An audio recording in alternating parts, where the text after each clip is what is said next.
Electrocast. There's a change happening in the way we live, the way we work, the way we spend our money and make our decisions. We are evolving to be more conscious in our actions in a way that serves the world and makes it a better place. Welcome to the Ethical Evolution. The Ethical Evolution podcast is brought to you by the Ethical Change Agency. I'm Bindi, CEO and founder, and I am honoured to bring you the stories of those who create change through paying it forward and giving back. Ethical business owners and holistic healers who are determined to create collective change in the world. Once we have a change in consciousness, and through collective change, we can become one.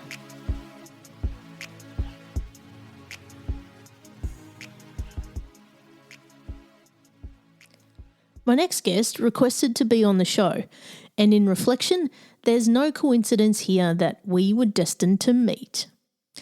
The Reverend Dr. Marcia Ledford is a practical theologian and Episcopal priest, native to Detroit, Michigan. She worked as a civil rights attorney for over 30 years prior to her ordination.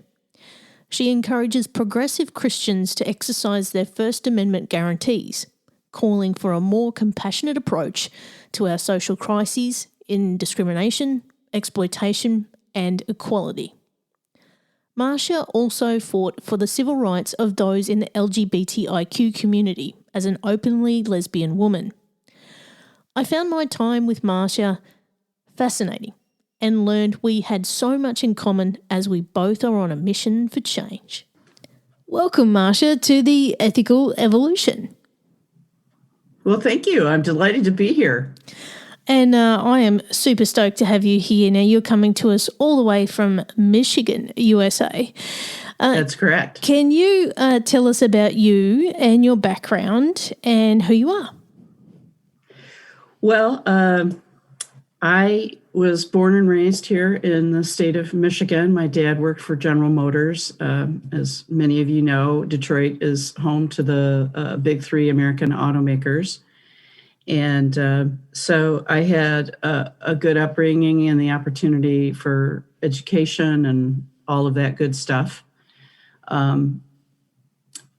met my wife of nearly 40 years at college, and we came out at a time when it was not easy. And so I took that experience and I wove it into my law practice. So I was representing the Detroit area LGBT community back in the day when it wasn't cool. And I was telling Bindi before the show, it allowed me to develop what's called in Christian theology the wounded healer. In other words, you take your adversity and you find a way to be a healing presence somewhere else. And so after many years practicing civil rights law, I decided to pursue ordination in the Episcopal Church, which is part of the Worldwide Anglican Communion. And I did a ministry in Southwest Detroit where our Latino populations are largely gathered. And I was just appalled by what I was seeing being done to folks because of our immigration laws. So I decided to go back to school and formally study political theology. And that's what I'm doing now. I founded Political Theology Matters.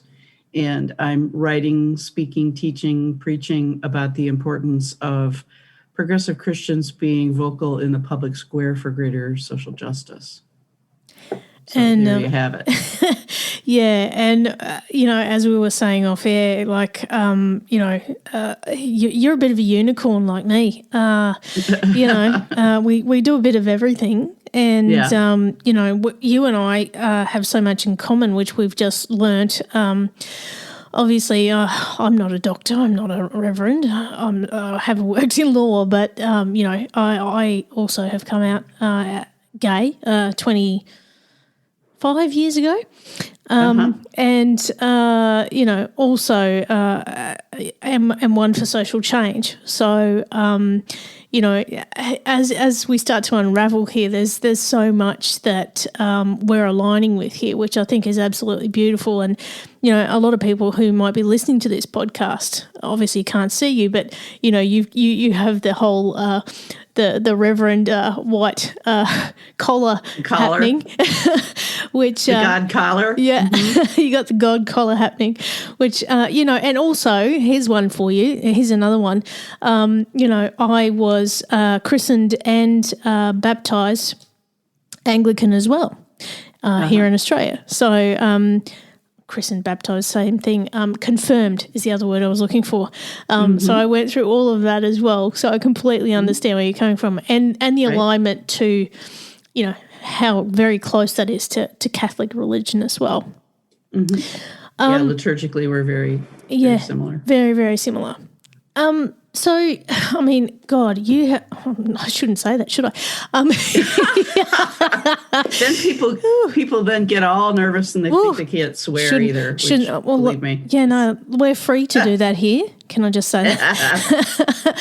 I have to ask you though, Marcia, if you could wrap it up in a bow, what is your mission? My mission is to encourage people to speak out against injustice, and not necessarily just at a protest. That's not everybody's thing. And so we'll get into that a little bit more, but I want to equip and encourage people to speak their faith in the public square for greater social justice. And sometimes in the United States, there's a very important concept called the separation of church and state. It's an ideal. It's not actually written in the Constitution. And people will accuse me of wanting to establish a progressive form of Christianity as a supreme religion in the United States. And I don't, and that's not why the First Amendment was created. It was created to create a forum for us all to speak our minds without retaliation. Because in Europe and whatnot, there was a time when you spoke against the king and got your tongue cut out. So the First Amendment was like nothing the world had really ever seen before. And it gave us a platform for all of us to get involved, not just one or two voices, which we have a little bit of a problem with that right now in the United States. Yeah.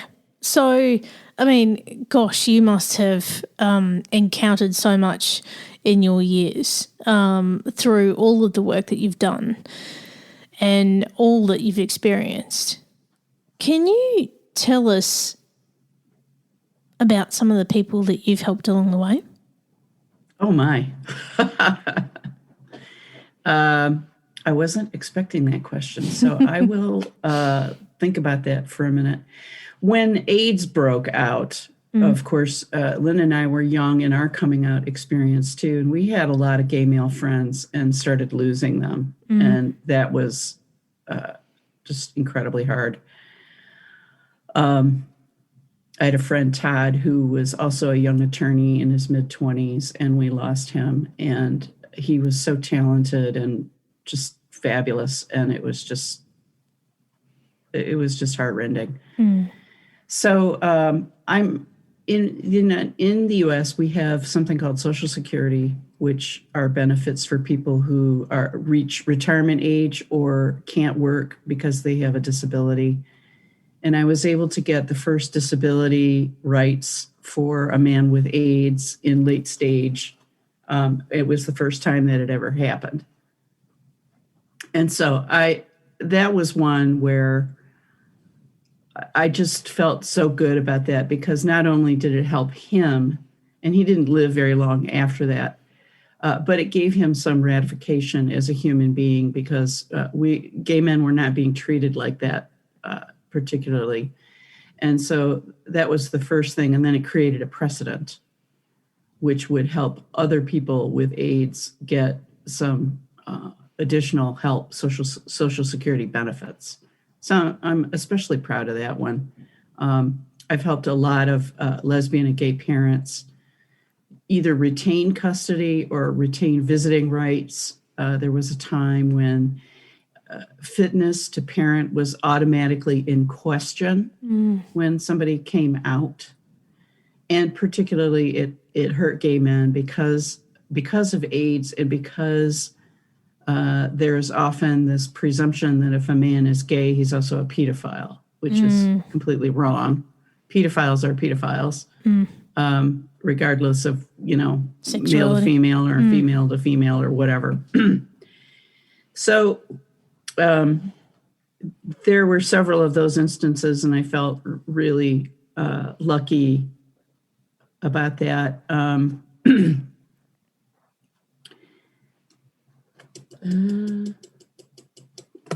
Is that good? I don't want to go on and on. Listening to you describe that, it reminds me of, an era gone by, if I can show my age too. I think in today's age, there's a sector of our community, and I'm talking LGBTQI community, who have no knowledge or understanding of the pain and the suffering that our forefathers went through. Do you know what I mean? Like the whole AIDS epidemic, that in itself, the fear that was underneath that, and the suffering that people went through, and just even before that, like the laws in different places, how just being gay was illegal, like they have no they have no concept that actually is a thing in certain places. And it's, I don't know, and I don't want people to take this the wrong way, but I think in some of the younger generations of LGBTIQ community, they kind of think it's almost like a badge of honor. Do you know what I mean? But they don't understand that all the people that have come before them and all the fights they've had to fight to get to where they are and have the freedoms they have today. Well, it's absolutely true. I mean, Linda and I were together 32 years before we were able to legally marry. We'll be married, legally married 7 years in June. Congratulations. Can I just say congratulations? That's incredible. Oh, thank you. That is a very, very long time. And look, you know what? We can do the stats, as long as you like. And same-sex couples are together a lot longer than hetero couples, can I just say? Like that is an actual stat. In many instances, I think in some way. Well, do you think, too, part of that is because we just have to fight harder? Well, yes, it means so much more. We just have to fight harder to make a home. We don't, when you don't plug into the system, you have to figure out a way either around it or through it or under it or over it, whatever, to protect yourselves legally, to be able to adopt children, has been unheard of. There's lots and lots of things. There are 1,000 benefits that inure to the marriage license. And, I guess for someone like you who's had a background in law, oh my God, it must frustrate the hell out of you. Well, it has. It certainly has. I mean, life is better now that we had our Supreme Court decision in 2013. Our U.S. Supreme Court said that you have a constitutional right to marry. So, and there are forces at work that want to try and, undo that decision. Yeah. And so we're not out of the water. Since Trump has been president, there has been a real blatant attempt to strip away a lot of our hard-won rights in the LGBTQ community. And I do think that since lesbian and gays won the right to marry, we've seen a shift in the scapegoating that goes on over to the trans community. And right now they are really under fire, and we have to do whatever we can to help them, because that happens, and typically here, abortion has been the big lightning rod, and the scapegoating and the shaming and all the things that go along with it. And I would say that the Episcopal Church teaches that while there's a tragic dimension to every abortion, we unequivocally agree that women need to have safe, proper reproductive health care. But that whole sense of morality that has been part of the pulse, the underlying pulse of Protestantism in the United States, has fed into this idea that it's okay to vilify a certain group in order to have this high-minded sense of morality. And even, had a movement that Jerry Falwell Sr. started called the moral majority, which in my opinion was neither. So. And gosh, I'm just sitting here listening to you. There's a million questions I could ask you. And, with your background in religion, my gosh, you would have seen as well the bigotry that sometimes comes with that. The yes. Beliefs that are enforced upon people that are not their own. Right. I'm going to talk a little bit about the founding of our country, if it's okay. We had slavery established for probably almost a century before our Declaration of Independence in 1776. So slavery and the denigration of the Black and brown body has just always been a part of our national consciousness. And when the country was founded, another thing that was going on was this sense of free white men, limited government, and this moral compass that I just referred to. So there was this very controlling triumvirate that very much is in existence today.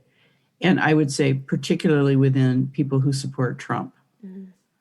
This idea of white superiority, white privilege, getting the government out of regulating or preventing discrimination, except, of course, where a woman's choice is involved. And then this idea that somehow the moral compass fell in the hands of this group of folks who are overwhelmingly evangelical Protestants today. And they are allowed to dictate what's right and wrong in the country, what's ethical. And that's a real problem. We have a lot of work to do to educate and eradicate these attitudes, because they're hurting us. It could kill our democracy if we don't get it under control. And look, Marcia, I don't know how you feel about this, but it really, fires me up that a government or a voting public can make a decision about whether you and I could marry, or whether a woman can make a choice about her own pregnancy. How do you feel about that? Like here, we went through a public vote on whether same-sex people could marry. How do you feel about the public or the government making that decision for you? Well, I ask any heterosexual person to put him or herself in our shoes and think about how on the day we had a life covenant ceremony in 1992, and the papers got a hold of it, and it was under the auspices of our bishop in Southeast Michigan, He knew about it, and he said, yeah, you can do it. And the papers got a hold of it, and it was a circus. The church where it was going to happen was getting threats. Our guests were being threatened. We ended up reviving an old church tradition of a pew card, because in older churches, the pews are numbered. And so we issued pew cards with numbers on them. And if you didn't have a card, you weren't going to get in the door. Yeah. And the Triangle Foundation, which is a LGBTIQ plus rights group here, hired bodyguards for us. They were the two biggest men I've ever seen in my life. The one guy stood and just literally framed the door, except that his head went above. Anyway, so imagine having to do that for your wedding. That's incredible. Imagine being put in a position where maybe you have to cancel it or you have to reschedule it because it's too dangerous for people to participate. So we eventually put it out in the news that we changed the date, time, and venue, which we didn't. And it worked out fine. We were going to cancel, and Linda's dad said to us, don't let them chase you around. Let people decide for themselves if they want to come. And if you let them do this to you, it'll live with you for the rest of your lives. And I don't want to see that happen. So we did it, and it was a marvelous party, let me tell you. And everything ended up working out okay, but we went through a whole lot. So yeah, it bothers me. And I will say this. I would rather see our courts interpret the Constitution with respect to equal protection and say, yes, you're being discriminated against unfairly, and you have the right to marry, versus having the populace vote. I don't think the population should ever vote on who gets rights and who doesn't, although I respect the fact that you voted on it and it passed. But what happens when people vote on it and it doesn't pass? Yeah. And what sort of hegemony does that create? What sort of sense of superiority and inferiority does that create? So now I'm an attorney and I love the Constitution. So, of course, I would rather see the Constitution interpreted in such a way that rights are expanded for everybody as often as possible. But it did make me very angry over the years that we had this loving, caring, stable relationship, and we could not protect ourselves legally. So we did the next best thing. You know, we made sure we had wills, and we had springing financial powers of attorney, meaning they don't come into effect unless you're disabled. We have patient advocate designations that handle the medical part. We had all that stuff in lieu of a marriage license that created next of kin status as best we could. So. Yeah, and I guess that's probably the difference between, you know, the US and here, is that the population got to vote on our choice, which I think annoyed me the most. And, you know, the voting? Yeah. Because voting on whether you're good enough? Yeah, exactly. And, you know, to see people within our community actually, you know, even wearing shirts that say yes, to vote yes, that's one thing. But, you know, just like for you guys in the States with the recent elections, you know, you got your red and your blue. It's exactly the same on an agenda like this, because, you know, there will be sectors of the community who don't believe in this and they will vote no. And it doesn't matter what the result is. They're not going to treat you any different. No, and they'll feel even more smug about it too. Yeah. So that, you know, there's that. When Brown versus the Board of Education was decided in 1954, that was the decision to desegregate the schools. Okay, so that was a huge decision here because of our legacy of slavery, lynching, Reconstruction era lynching, and discrimination, economic exploitation. This was the big one when we were arguing about whether our children could go to school together, black and white. I think what a lot of people don't know, even here, is that decision was decided unanimously. Oh, my God. The right way. 9-0 to desegregate our schools. I think that is so much more powerful when our justices interpret the Constitution and determine that equal protection is being violated. Because they are supposed to be neutral and independent magistrates, if you were. They're supposed to look at the law, the face of the law, and not whether their pastor or somebody else is telling people every week that, LGBT people are the devil's minions. We have to have some sense of neutrality and, evaluate what's really going on without all of these other factors coming into play. And that's what happens when you have a referendum on an issue like this. So I don't think civil rights should ever be voted on. They always should be constitutionally interpreted and identified.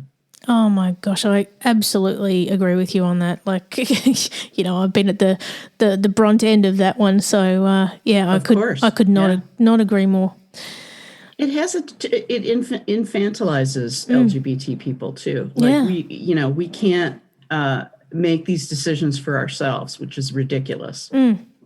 And, whilst I saw a lot of people around me who, identified as LGBTIQ, celebrating the result, which in the end was marginally a yes, I wasn't celebrating because I felt I felt like I still had no say. Do you know what I mean? Like, yeah. So it felt wrong for me. Yeah. Yeah. And I understand. Yeah. Anyway, I'm not going to harp on about that one anymore. There's plenty to harp on about it, believe me. Gosh, yeah, you could go on, couldn't you? But I'm keen to know, Marcia, like, you wear so many hats and your God collar. What's been the biggest challenge for you and how have you overcome it? The biggest challenge for me in my life or in this mission? Both. For the mission, it's just finding enough time in the day to get everything done. I'm trying to scale this up slowly. Right now, it's not something where I'm able to make a living doing it. And I say that only because the work is important enough to me that if that turns out to be the case, I'm still going to do it. But it would be nice to be able to have some revenue from it so that I can hire more people to help me. That's really my big challenge. There's, as far as I know, nobody out there doing this, at least in the States. And so it's a lot of fun. It's important. It's exciting.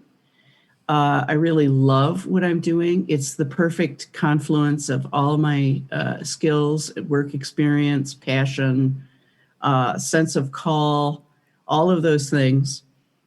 But I just, I need more hours in the day. I hear you. That's I absolutely hear you. Yeah. So I would say, that's been the biggest challenge. Yeah, and I also share that challenge, and I think all unicorns do, like we're trying to achieve so many things in a day, and there's only so many hours, isn't there? Yep. So, I'm really looking forward to this answer because, with your background in religion and law and all the things that you do, Can you define for me what being ethical means to you? Ethical for me is a sense of profound justice, profound fairness. One of the litmus tests that I've always sort of followed in terms of my ethics is if you don't want people to find out about it later, something you're doing, then don't do it because it's not ethical. Yeah. Because we're all raised with that sense of right and wrong.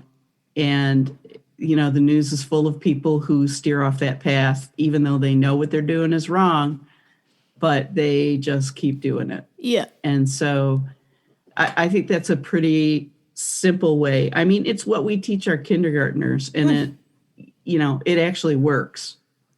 We start teaching them what's right and wrong from when they're little, when we're all little. And for the most part, I think what we teach as right and wrong is correct. It's just a question of following it. Yeah, it's it's that old if in doubt, don't. Yeah. If you do it in the dark and you do not want it brought out in the light, then don't do it at all. Oh gosh, I love that answer. You know, like, and Yeah. I absolutely love that question because there's no wrong answer, and you know, whatever your perception of ethical is, and what stems from it, there's no wrong answer because it's really just your opinion, and I love it, absolutely love it. So, what are you working on at the moment? I mean, obviously you got so much going on and there's not enough hours in the day. What's happening? We're in the process right now of developing some courses to help people learn about what public theology is or political theology. You'll hear it called both things. It's the same thing. I define political theology for the average layperson as speaking faithfully in the public square for social justice. Mm-hmm.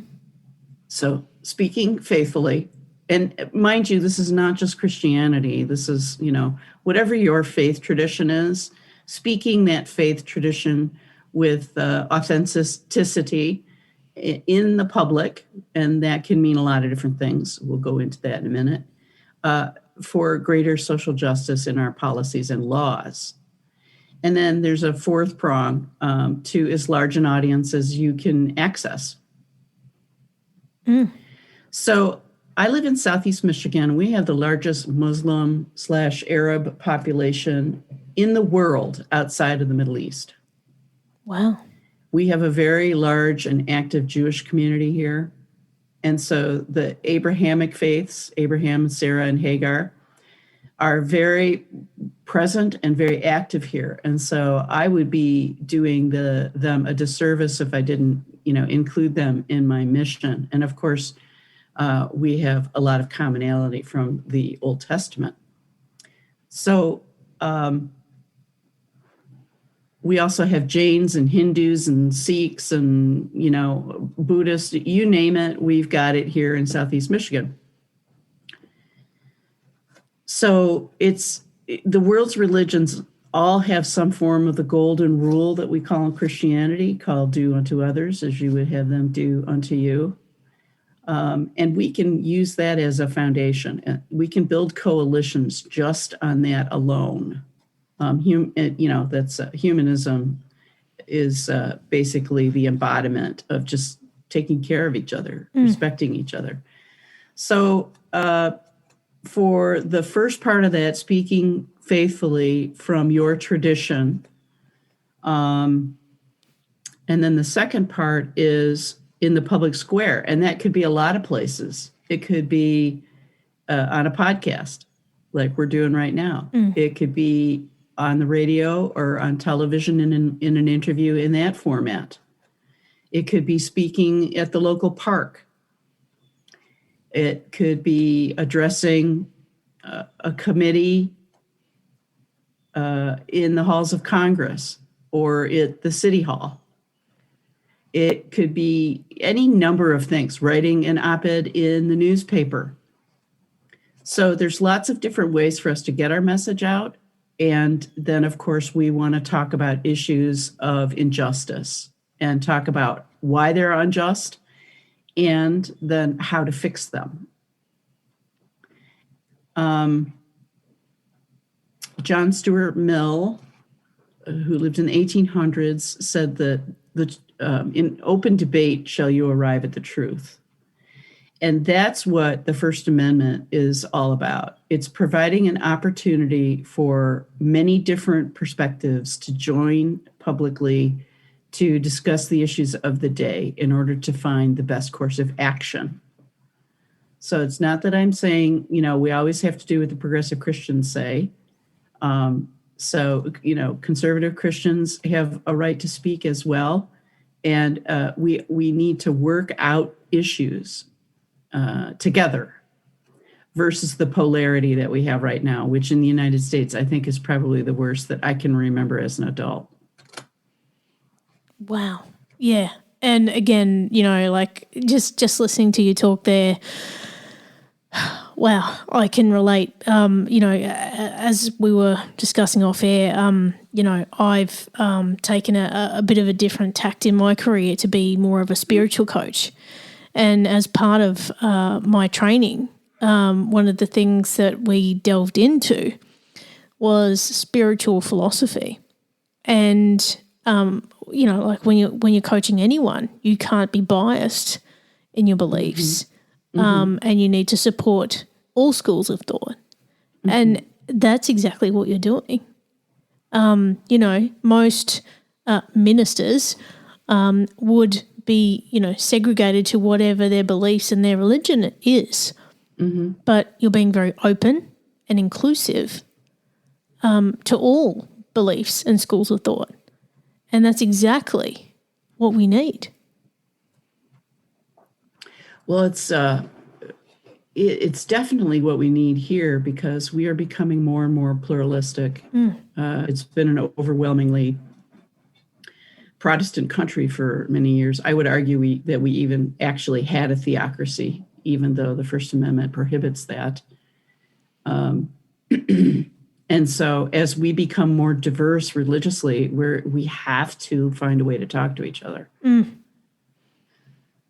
So that's how I see it. There's a lot of folks who would disagree with me and feel very threatened by that, and so that's part of our big problem, I think. Yeah. And Christianity in the United States right now is very, very divided. Yeah. And, as we evolve and time goes on, people's beliefs and thought systems do change and do shift to be more holistic.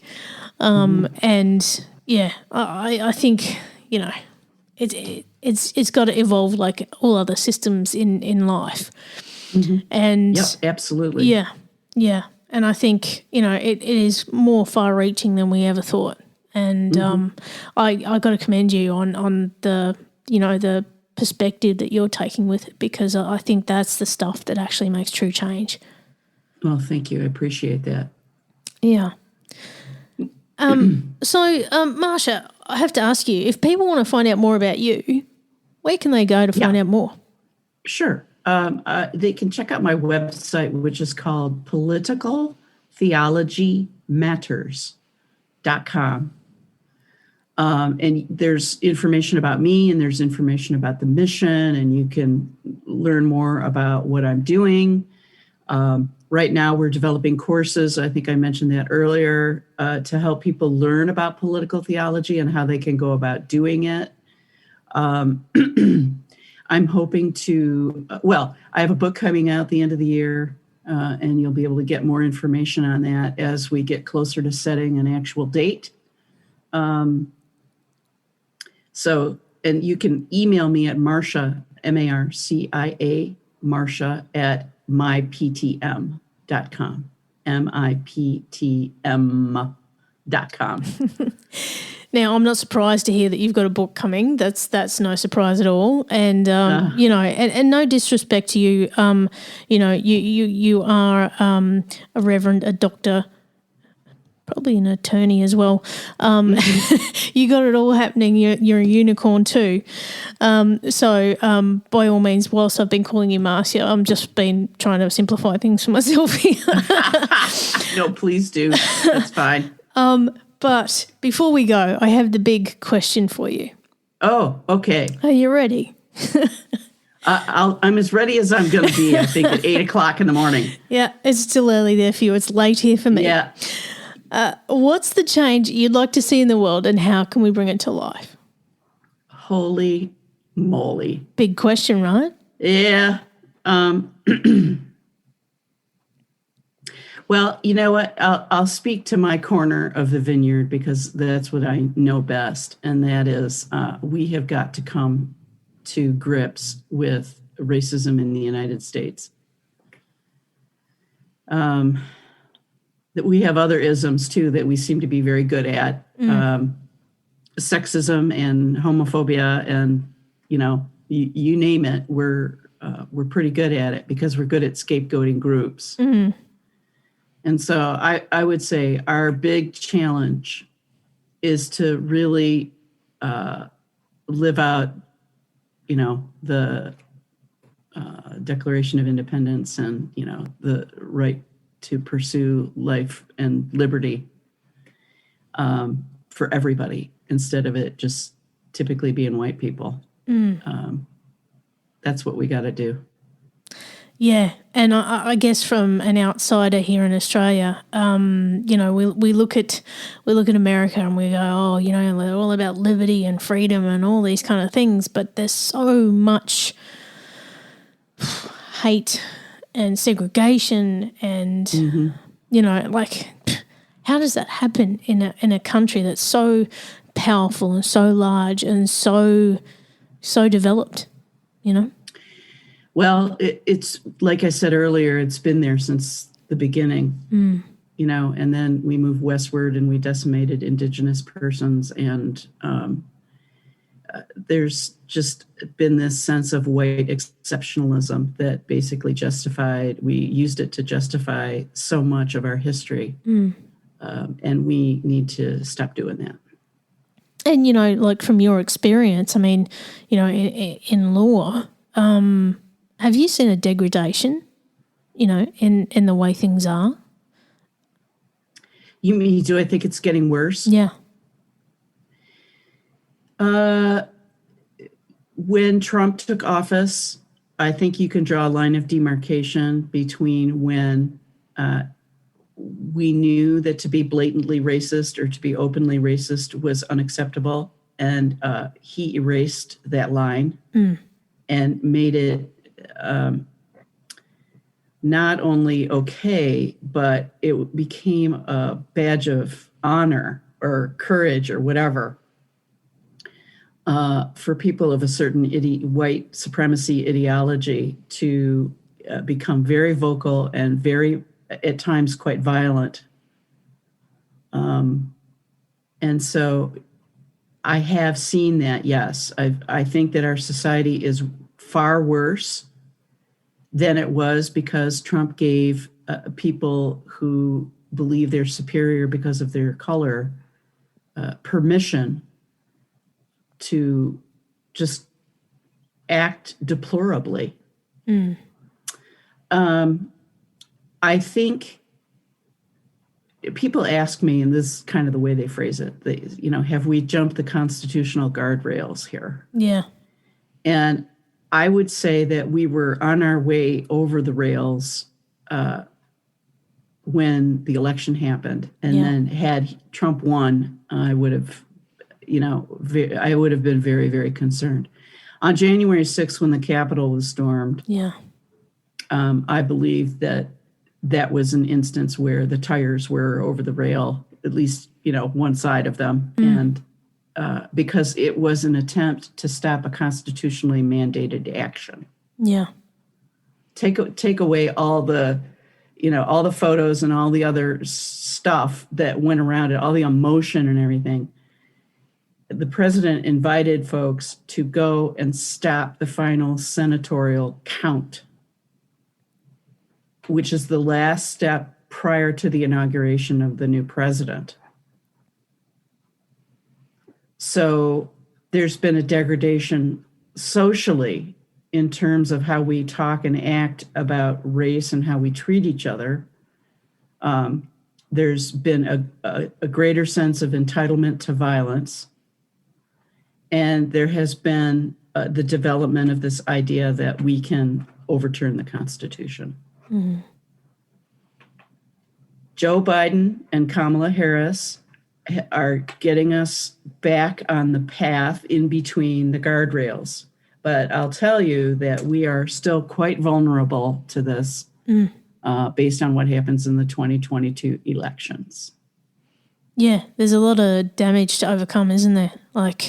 There's a lot of damage, and we could lose both chambers of the House, of the Congress, that will be a real problem because they're not going to be able to get anything done.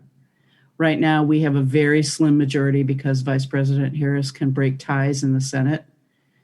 So we're going to, we got our stimulus package through without one supporting Republican vote, which is outrageous, given how much the American people are hurting in the pandemic and all over the world. But they have a responsibility to look after their citizens, and they're not doing it. They don't care. Yeah. Trump has still got power. I don't know how long that's going to last. So, we are in a very fragile predicament right now. Very fragile. We're on the right path, but we've got to be very careful. And Americans have to be vigilant. We cannot sit on our hands for this next election. We got to get out there and talk about why it's important to protect our democracy. Yeah, and I don't know how it feels for you guys there in America, but here in Australia, it reverberates. We feel it here too. It's in the news. It's like it's happening here.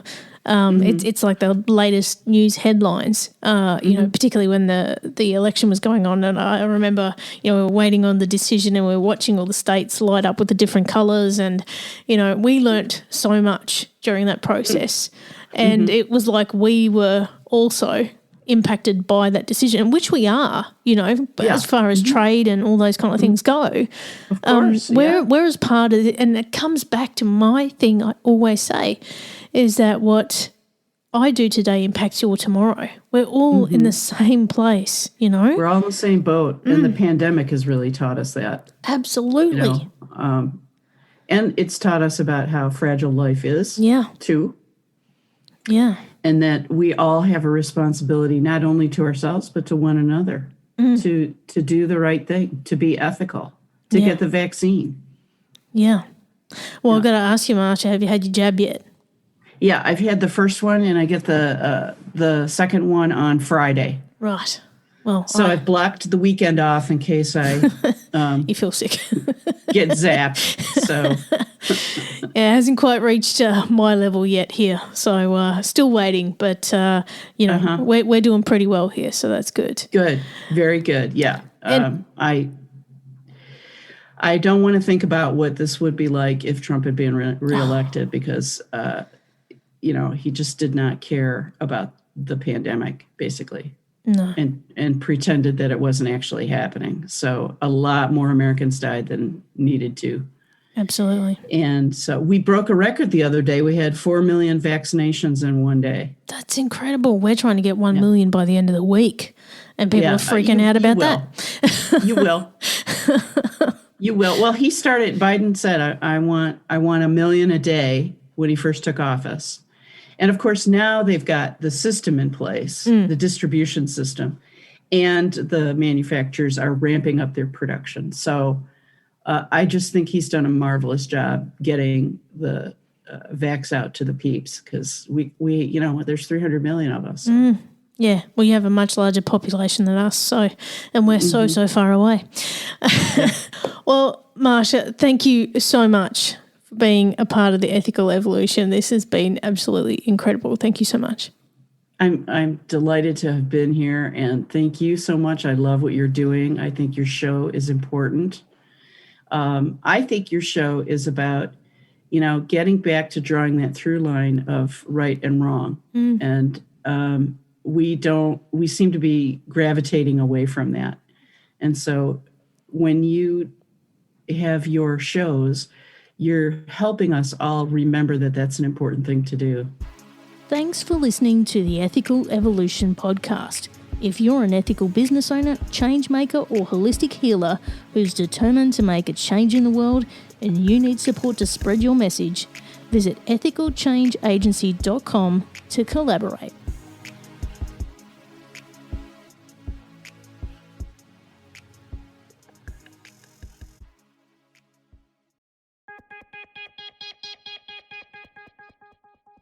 Step inside the marketing mirror to uncover marketing secrets, discover gems, tactics, lessons, and campaigns you can use, next gen or fundamentals. Grab the marketing magic to improve your marketing and win more business.